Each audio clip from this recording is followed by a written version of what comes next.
En tant que précurseur à Diambar,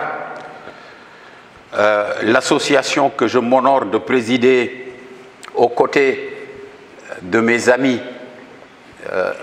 Jimmy Adoviboko et Bernard Lama présents dans la salle, un autre champion du monde, Bernard Lama.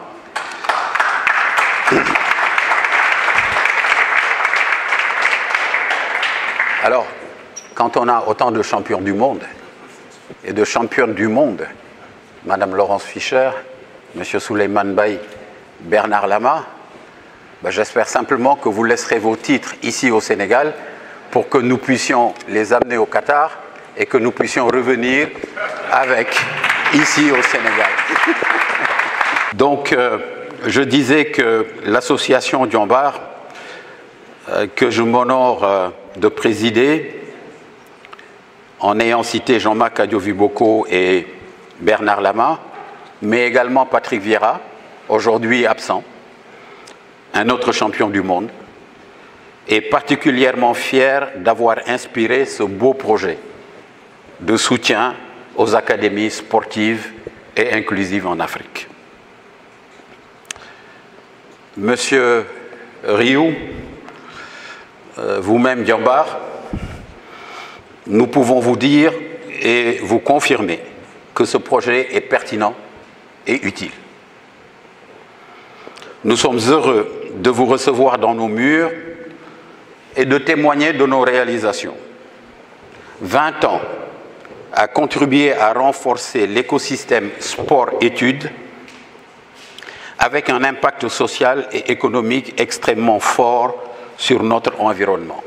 Le sport seul ne développera pas un pays, mais les hommes et les femmes qui, grâce à l'éducation qu'on leur transmet à travers le sport, y contribueront de manière décisive. C'est pourquoi, à Diambar, nous disons faire du foot passion un outil pour l'éducation. C'est très important.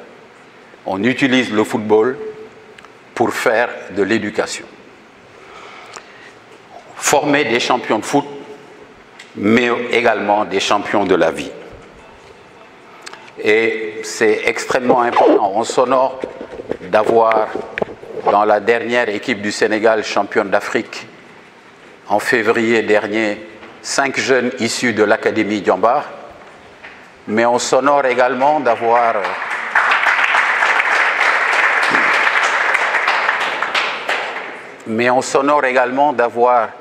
des jeunes anciens pensionnaires, dont M. Bertrand Da Silva, M. Pabiram Diagne et d'autres. Aujourd'hui, 70% de notre administration et de mes collaborateurs sont d'anciens pensionnaires, bacheliers, maîtrise en gestion, Masters 2 de gestion, qui aujourd'hui sont devenus les dirigeants de l'Institut Diambar.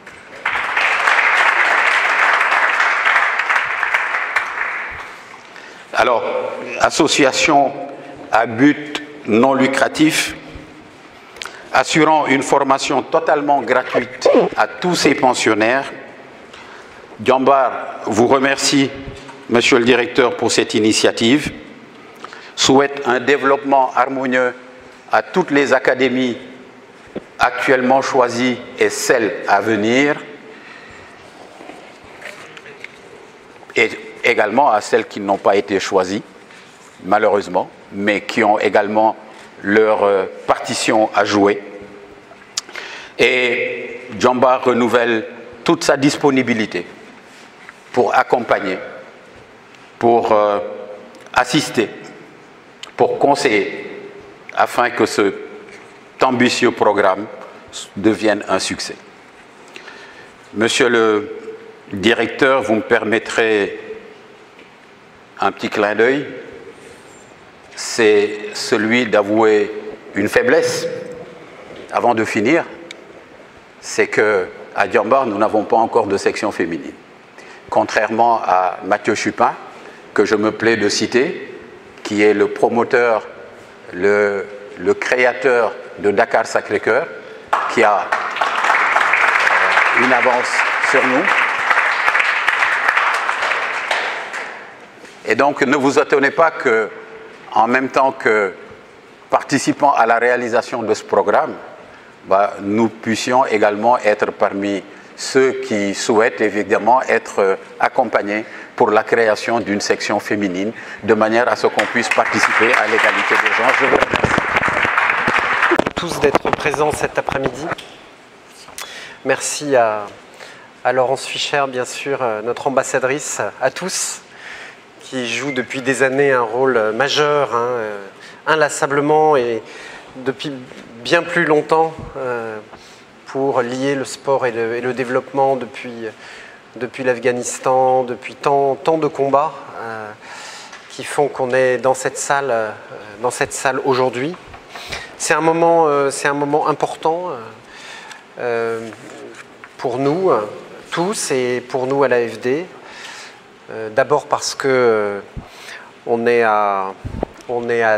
ici au Sénégal, on est en plein, cher Ibrahima Ouad, qui coordonne les Jeux Olympiques de la jeunesse, on est en pleine semaine, je crois que ça se termine samedi.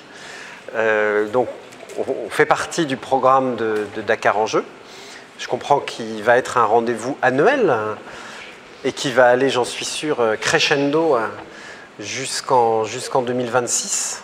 Le premier événement olympique organisé sur le sol africain, aussi incroyable que cela puisse paraître. Et donc, depuis 2019, quand on était venu avec Tony Estanguet, la ministre Mara Simeanou, voilà, on voit le projet grandir et ça va être quelque chose de magnifique et d'exemplaire qui va inspirer bien au-delà des frontières du Sénégal. Et puis on est très heureux d'être ici parce qu'on est à Saly, donc tout ne va pas se passer à Dakar.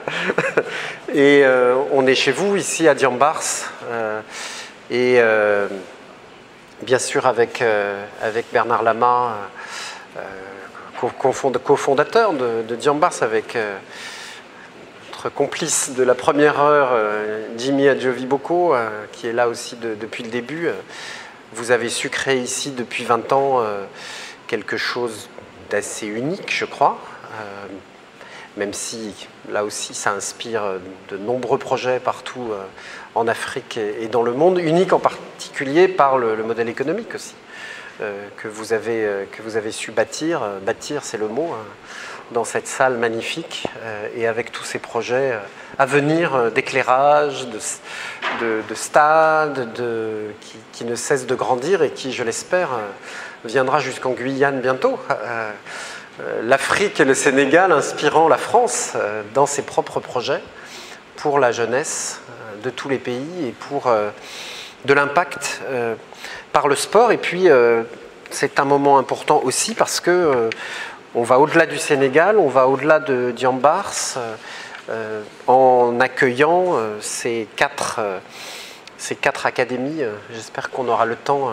On devra vous quitter un peu tôt parce qu'on travaille pour vous. On a une réunion avec plusieurs ministres de retour à Dakar juste avant un dîner chez monsieur l'ambassadeur. Tout ça sur les sujets sport et développement pour préparer les futures étapes. Mais je sais il y aura une présentation de Guillemette Petit nous en a donné déjà à l'avant-goût, mais de la CID Academy, bien sûr, de mon grand ami Amadou Galofal, que j'ai eu la chance de revoir hier. Et on sait ce qui se passe à Thiès, là aussi c'est pas Dakar. Très heureux aussi que la Serge Betsen Academy soit présente et participe au programme. Là c'est le Cameroun, le Mali, un autre sport, mais toujours l'éducation, la santé, et puis l'ID Academy, le Maroc, le Libéria, Sun Park High School, l'Afrique du Sud, les souvenirs de la Coupe du Monde de 2010, pas forcément les souvenirs les plus heureux pour nous, mais il y en a eu d'autres, il y en aura d'autres, bientôt peut-être, et pour l'équipe du Sénégal. Tout ça, c'est toute l'Afrique en fait qui se met en mouvement, on le voit en citant ces quelques pays, parce que je crois qu'il y a une lame de fond maintenant. Un jeune sur 3 sera africain en 2050, donc un créateur, un artiste, un sportif sur 3 sera africain. C'est aussi puissant que de citer ces chiffres, en fait, ce qui est en train de se passer. Et donc il est tout à fait essentiel et urgent. De croire au pouvoir du sport et voilà, et d'avoir eu la chance déjà de rencontrer des ONG extrêmement engagées. Ça a été dit, je pense à Play International, qui à l'époque s'appelait Sport sans frontières, de rencontrer des fondations engagées sur cet axe qui est à l'époque l'éducation par le sport. À l'échelle nationale, je pense à l'Agence pour l'éducation par le sport, qui maintenant fait un gros travail d'accompagnement de personnes pour les identifier et travailler dans des entreprises et en étant dans des clubs sportifs. Aussi, c'est une approche très précurseur et innovante de se dire, bah oui, les compétences et les qualités qu'on développe grâce au sport, et bien aussi, elles sont, on en parlait, je vous l'exprimais tout à l'heure, elles sont aussi tout à fait pertinentes dans le cadre de l'entreprise. Et voilà, et d'être le fruit de ce que est le sport français, de sa mobilisation, de sa compétence pour faire qu'on puisse performer et devenir champion grâce au club, grâce à la qualité de ses enseignants, grâce à une structuration qui fait qu'aujourd'hui j'ai pu aussi suivre des études en parallèle de très haut niveau et puis depuis 2019 avoir eu la confiance du gouvernement français pour de manière aussi, je l'espère, précurseur et innovante, avoir cette fonction d'ambassadrice pour le sport au ministère de l'Europe et des Affaires étrangères.